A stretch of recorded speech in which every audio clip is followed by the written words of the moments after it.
Welcome to the Manifestation and Money podcast. Today I've got with me here John, the video guy. So welcome, John. Hi, Jennifer. How are you doing? I am great, thank you. And I would love for you to share with the listeners who you are, what is your story, why are you called John, the video guy?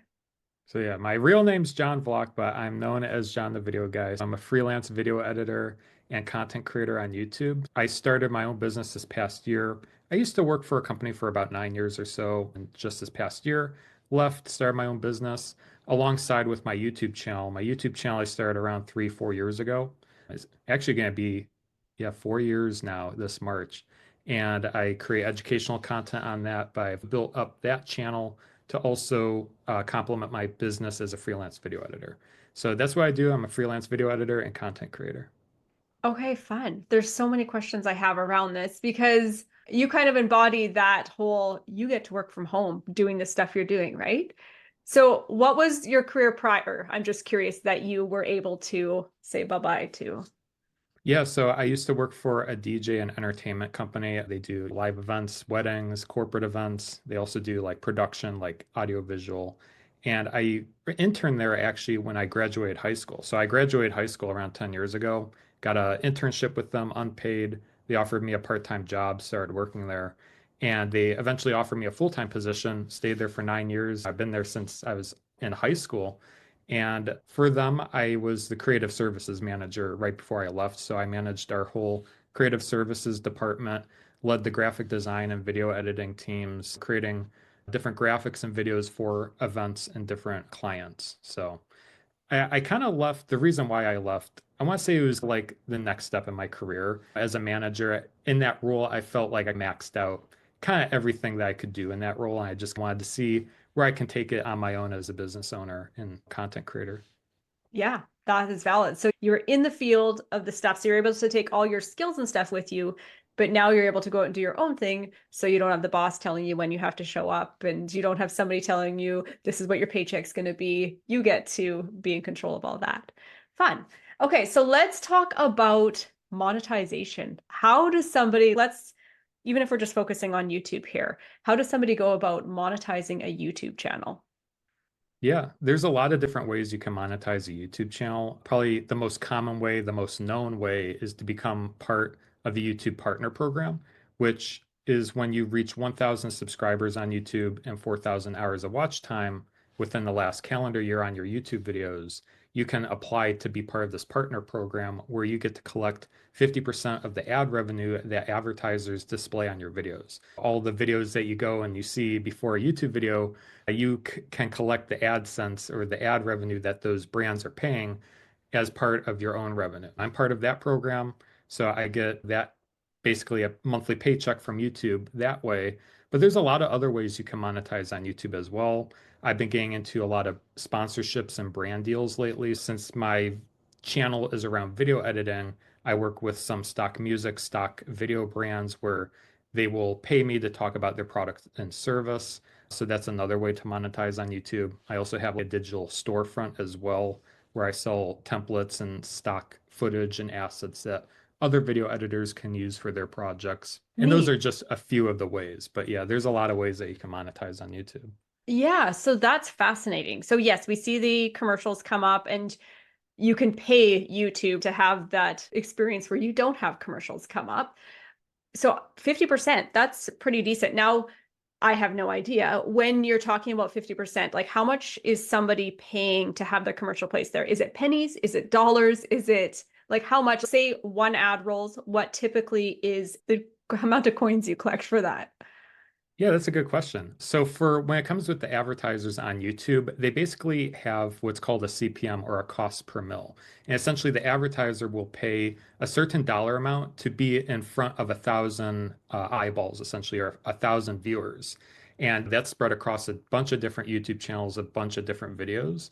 And when it comes to the revenue I collect, I basically collect about 50% of that. It's called the RPM. Essentially, I collect part of that based on the amount of views that my videos get. Say my channel does 100,000 views per month, which it typically does. It fluctuates around that volume. If an advertiser pays maybe $20 per 1,000 views, then you can do the math and be like, okay, I make around 50% of that, and my channel gets 100,000 views. And you can estimate based on that how much you can make. Now, I will say that the advertisers will pay different premiums or different amounts throughout the year sometimes, and it also depends on the video too. So, say if you do a finance related video or a video about business marketing and advertising, there's a lot of brands and advertisers that will pay more to be in those slots because it's a more searched for, it's a more targeted area. Where maybe if you just do a general video and you see a McDonald's ad that's not as targeted, the advertisers are going to pay less because it's more broad. So the more specific in the actual advertisement placement, depending on your video topic, you'll see more revenue. For me and my channel, I see a lot of stock music, stock footage companies advertise on my channel because they know my audience is video editors. So they're going to pay more to be in those ad slots because it's essentially targeted advertising. Because video editors are watching that, they're more likely to click on that advertisement than, let's say, if a Nike ad rolled on my videos, they're probably not going to be as likely to convert. So that's another thing to keep in mind. It really depends on the video and on the channel itself and the content that you create. But that's kind of an overview of how the ads work on YouTube and what essentially the brand pays for 1,000 views, a certain dollar amount, and then I get a percentage of that. Yeah. Okay. And that takes me to another question then. In there, you were talking about whether you have a niche topic or a broad range topic. Where do you find people having the more success with their channels? Are they the ones that are appealing to women as a broad category, or are they more specific, talking about one specific topic? I would say when it comes to ad revenue, probably the most successful channels and successful brands are based on SaaS or like software related content because that's the biggest thing is since it's a digital video and people click on the link below, they're going to go and sign up for that trial. You know what I mean? So rather than physical products or services. But I would say it's really niche focus. If you're talking about finance, marketing, business, those are very common, popular very high dollar amount type of niches that you can get on in YouTube. And I'm in that SaaS section because Adobe Creative Cloud, the software I use, or the stock music or footage subscriptions I use, those advertisers are going to pay more. So those are going to be the high target niches if you really want to maximize revenue based on the ads ran on your videos. Mm-hmm. Now I'm going to ask you a bit of a personal question here because you've been experienced in this. And I know people are like, oh, I'll start up a YouTube channel, right? That sounds like a really great idea. How long did it take you, or generally does it take someone to get money starting to come in from creating a YouTube channel with the intention that you're going to monetize it?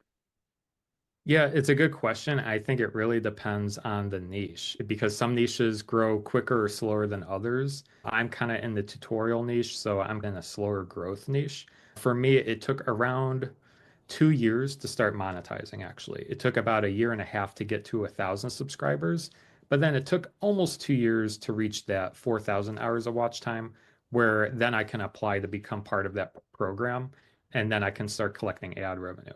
And even then, even once you get monetized, my channel was maybe only getting 10 to 20,000 views a month, maybe.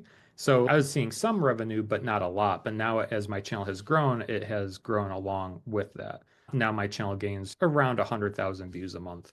So it's a lot more significant than when you first become monetized. You think you're going to make money right away. You'll make some money, but not a lot. And it really comes with your channel growth over time and the advertisers we talked about before.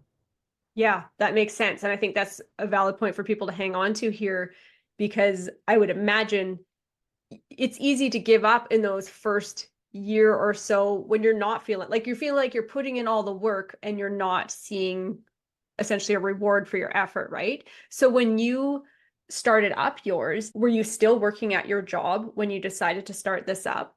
Or did you say bye-bye to your job and then tackle it? Yeah, so I didn't do the full like I'm gonna quit and start my YouTube channel from zero, which I know a lot of creators of people sometimes, do, but I took the other approach where I stayed at my job, I started my YouTube channel, I grew it, and it grew to a point where I felt comfortable where I could supplement that with freelance video editing work. And that's going to be different for everyone. Everyone makes different amounts of money. Everyone has different expenses. But for me, I wanted to grow my channel, get it to a point where I felt comfortable enough leaving my job before I did that. Because here's the thing, you don't know if your channel will become monetized or successful or not. You could try for several years and months and it might not grow. But I will say, if you never give up and you just always adapt your content, you will probably find growth or success in one way or another. It just might take varied lengths of time to get there. Yeah, that makes sense. I really like how you mentioned like the little different pieces to monetize it. So you had said also that you had merchandise or something. So are you selling that through YouTube in clickable links in the description? Or how are people finding out about, say, like, I don't know what you sell. What is it? Shirts or? Yeah, so there's a few things I sell. When it comes to physical merchandise, there is a merch store that's linked to my YouTube channel. And this is another benefit of becoming part of the YouTube Partner Program, is that you not only collect the AdSense revenue from the ads being displayed on your videos, but you can also link a merchandise store. So if you have a Shopify store, maybe like a Teespring or a Spreadshirt store where you have like merchandise, you can link it. Essentially, when you watch one of my videos, you'll see like a shelf or like a kind of like a row underneath my video with all the different t-shirts, mugs, coffee mugs, hats with different designs I've created. You can go and purchase that and I get a commission from that. Now, what's nice about that, and depending how you set up your store, I went the automated route where I don't have to actually keep all the inventory of stock t-shirts and stuff with me and I have to print it on when someone orders it, where there's a house or a warehouse that automatically when an order comes in, it's fulfilled and it's sent to them. And all I have to do is just update the website, the design, and make sure that's all working. And that's essentially the merchandise side. There are digital products that I sell as well, and that's primarily through my Patreon. So Patreon's a free resource anyone can start up. It's essentially buy me a coffee membership type of platform, but they also have an online store or shop feature where you can upload certain things and sell things a la carte, essentially. So I've been uploading a lot of templates there. People can join a membership. And each month they get a new asset if they join the membership, or if they see a template that they like, they can just purchase one at a time, essentially. Okay, neat. Let's just go there for a second because I know I've seen it when my husband's watching things, the whole Patreon thing, and he's like, yeah, I'm supporting this guy because I really like his mission or whatever he's on. So, and that's coming up on YouTube, right? Like it's a clickable thing that comes up on the video screen. Is that correct? For Patreon, I link it down in the video description. Usually I'll shout it out in the video. So at the beginning, I'm going to be like, today I'm going to show you how to do this. But if you want the template, feel free to go check it out at my Patreon and I'll link it down below. That's how a lot of things can get promoted on your YouTube videos. If you're starting out on YouTube and you're wondering, how do I connect or push people to go and see other things? It's you mention it in the video and you say it's down in the link below, and then people that are interested will go and check that out. But essentially, I just link it in the video description. Okay. Okay. Thank you for sharing that because I feel like we're just in our time today, just going to be the tip of the iceberg here, right? Because it's fascinating, I think, YouTube. I've even got the podcast on YouTube now because that's where people go. The way I look at it, even my dad can find me if I'm on YouTube, right? He gets lost in all the apps and that, but YouTube is just kind of this easy. If my kids want to listen to a song, quite often I'm typing it to YouTube, much to my husband's aghast. He's like, we have Spotify, we have other things, and it's easy, right? So touching on all the different ways people can monetize it, I think is kind of fascinating because there's so many ways they can go with it. I will also add, even if you're a business or you have a service, that's another way that you can monetize a YouTube channel essentially. Because even like I'm a video editor, and sometimes people watch my content and videos and they reach out to me wondering if I can edit their videos. It's a good way to even promote your business or service, whether you have your own business. It's a good vehicle, almost like free promotion to market your own business, I would say. Yeah, that makes sense. That's valid. I could see even my husband owns a driving school. He could be on there literally giving like little tutorials. If you could go back in time here, and I realize you came from a similar field of like kind of having some knowledge in your own experience, but what is something that you wish you knew going into YouTube, going into monetizing things on there?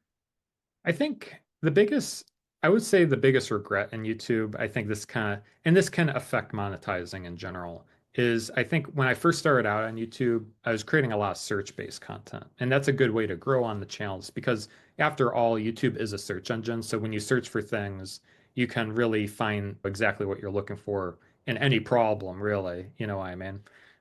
If I could go back in time, what I'd probably do is maybe focus more on my personality because a lot of people that watch my videos now, they don't really stick around. I hate to say this, but I'm not really building a really connected community, if that makes sense. Where I think leaning into more being yourself, being more personable, trying to drive more community is probably very important if you're starting on YouTube. Where a lot of people, they just watch my videos, and I'm guilty of this too. I watch other people's videos. I just want to know the information and then I leave. So trying to find ways to make people stick around. And a lot of times, like if I add humor to my videos or I be myself, I be more spontaneous in my videos. A lot of people connect more with that. So being yourself, being funny, being humorous, those are good ways to engage your audience, I would say. And it makes people not only see the content, but also stick. You have to almost give them a reason to stay. And why do they want to watch your videos and stay with you and see the next video that you create, essentially? And when I look back at my content, I've done okay with it, but I'm not nearly the best at that. And if I could go back in time, I'd probably adjust that, I would say. Yeah, that's fair. And that to me is growth. Just from a podcaster standpoint, if I go back and I listen to my first episodes, I'm like, oh my gosh, thank you to the people that stuck with me through the beginning, right? Because you're learning, you're trying to, I feel like, I'm sure it's the same in the video world, the podcast world. I was trying to just keep myself polished, I guess would be the word. You're trying to uphold some kind of image or reputation. And the more as the episodes go on, the more I am able just to step into being myself, being more relaxed. Sure, I might make some flubs sometimes. Sure, I might swear sometimes, where at first I was like, oh no, I better not do that. What will people think, right? The more you can just be yourself, you are going to start attracting the people that are aligned to you, that like you said, community.